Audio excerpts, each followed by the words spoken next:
Welcome to Honeybee. Don't forget to like, subscribe, and hit the bell. Real stories of love, lies, and betrayal, where every truth stings. Let's begin. I still remember the exact moment my phone rang that morning.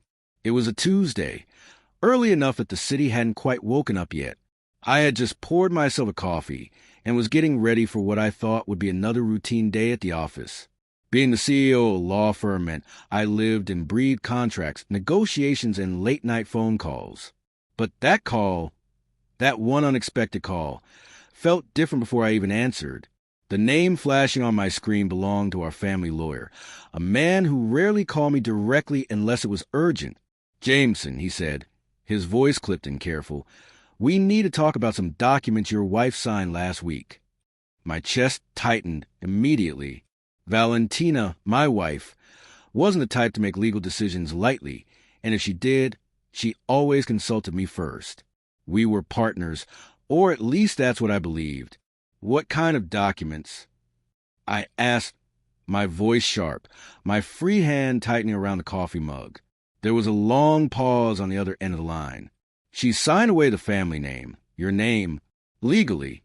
She's filed to change it back to her maiden name, and she's waived rights connected to the estate trust." For a moment, the world went silent. All I could hear was my own heartbeat thundering in my ears. My wife, the woman I'd built a life with, the woman who once told me she couldn't imagine a day without me, had made a legal decision to erase herself from our family records. I didn't even realize the mug had slipped from my grip until I heard it shatter against the kitchen floor. She didn't tell me anything. I finally managed to say, my throat dry, "I thought you should know before the papers are processed." The lawyer continued gently. "Legally, there's nothing left for you to stop. It's already signed, but..." I hung up before he could finish. I couldn't hear another word. I stood there, staring at the mess on the floor, coffee pooling around my bare feet, feeling like I was standing in the ruins of my life. Later that morning, Valentina walked into the kitchen like nothing had happened. Her hair was perfectly tied back, her usual calm and composed expression on her face. She was dressed for the day, holding her travel mug, ready to head out to work. "Morning," she said softly, as if she hadn't just detonated a bomb in our marriage. "Morning." I repeated, my voice low, incredulous. "That's all you have to say?" She blinked, clearly sensing the edge in my tone. "What's wrong? What's wrong?" I took a step closer, my voice rising despite my best efforts to stay composed. "You signed away our family name, Val. You filed to take your maiden name back and cut yourself off from everything we built. And you didn't think you owed me a conversation first?"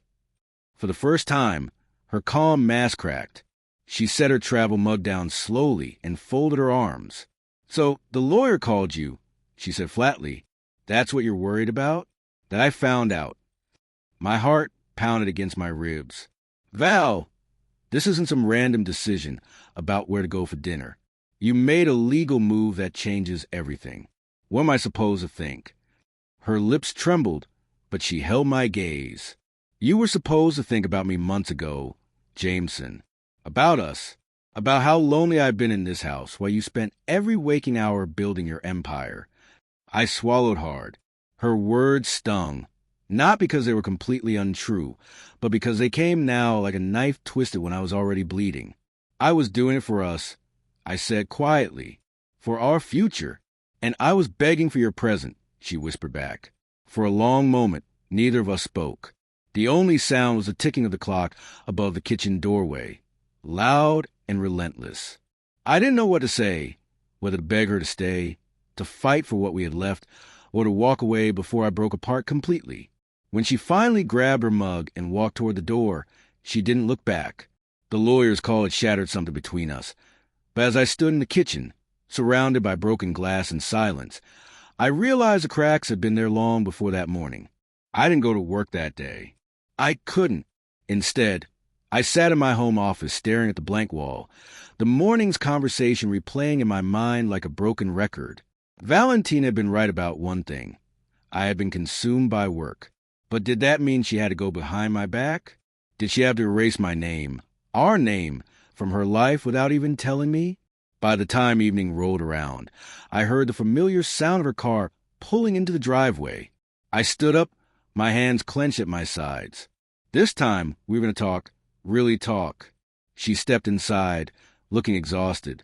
Her shoulders slumped as she set her purse down by the door. When she saw me waiting, she froze, as if she had walked into a courtroom and realized she was on trial. "Val," I said quietly, "sit down, please." She hesitated, but eventually sat at the edge of the couch. I remained standing for a moment before finally lowering myself into the chair opposite her. The space between us felt like miles. "You owe me an explanation," I said, my voice steady but firm. She took a deep breath. "I didn't want you to find out like this. I was going to tell you after the papers cleared." "That makes it worse," I said, my voice cracking slightly. "You were just going to wait until it was too late for me to do anything? Until you were legally free from me." Her eyes filled with tears, but she didn't look away. "Jameson, this isn't about freedom from you. It's about freedom from the person I become in this marriage. I don't recognize myself anymore." Her words hit me harder than I expected.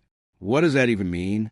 "It means," she said, wiping her eyes, "that somewhere along the way, I stopped being Valentina and became just your wife. Everything was about your career, your deadlines, your victories in court. I kept waiting for my turn, for the moment you'd see me, really see me, but it never came. I wanted to argue, to tell her I did see her, that every late night and every deal closed was for her, for us. But the truth was, I couldn't remember the last time I'd asked her how her day was, or the last time we'd sat down to dinner without my phone buzzing on the table." She continued, her voice shaking. "I didn't sign those papers to hurt you. I signed them because I need to find myself again. I need to know who I am without being defined by your name, your firm, your world." I leaned forward, burying my face in my hands. "So this is it? You're done with us?" She was quiet for a long moment. "I don't know," she admitted finally. "I just know I can't keep living like this." That night, I didn't sleep. I sat alone in the dark, replaying every moment of our marriage. The first time I saw her in law school, the way she smiled when she passed the bar exam, the quiet nights when we dreamed about building a future together. Somewhere along the way, those dreams had turned into my obsession and her prison. By morning, I had made a decision. When she came downstairs, her suitcase was already by the door. She looked at it, then at me, her brow furrowed. "You're leaving?" she asked softly. "No," I said, shaking my head. "You are, at least for now. You need space, and I'm going to give it to you. I called a friend. He has a beach house you can use for a few weeks. Go, think, figure out who Valentina is when she's not Mrs. Jameson." Her lips trembled. "And what about us?" I swallowed hard.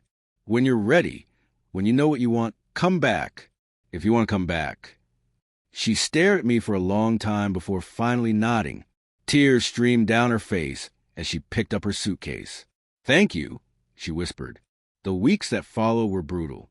The house felt empty without her. I threw myself into work at first, but it only made the silence louder. Eventually, I started taking long walks, sometimes ending up at the park where we used to sit and talk about our future. One evening, I came home to find her car in the driveway. My heart stopped. She was sitting on the porch steps, waiting for me. When I approached, she stood, her eyes red but determined. "I know who I am now," she said quietly, "and I know what I want." I didn't speak. I couldn't. "I want us," she continued, her voice breaking, "but not the way we were. I need a partner who is present, who hears me, who values me as much as his work. If you can be that man, then I still want to be your wife." For the first time in months, I felt hope flicker inside me. I stepped closer, reaching for her hand. "I can be that man," I said simply. She let out a shaky breath and nodded, tears spilling over again. It wasn't a perfect ending. It wasn't the dramatic reconciliation you see in movies, but it was real. It was raw, and it was the beginning of something better, not just for us as a couple, but for us as individuals. The lawyer's call may have shattered her that morning, but in a strange way, it also woke me up. It reminded me that love isn't just about building a future. It's about protecting the present. And this time, I wasn't going to let her slip away.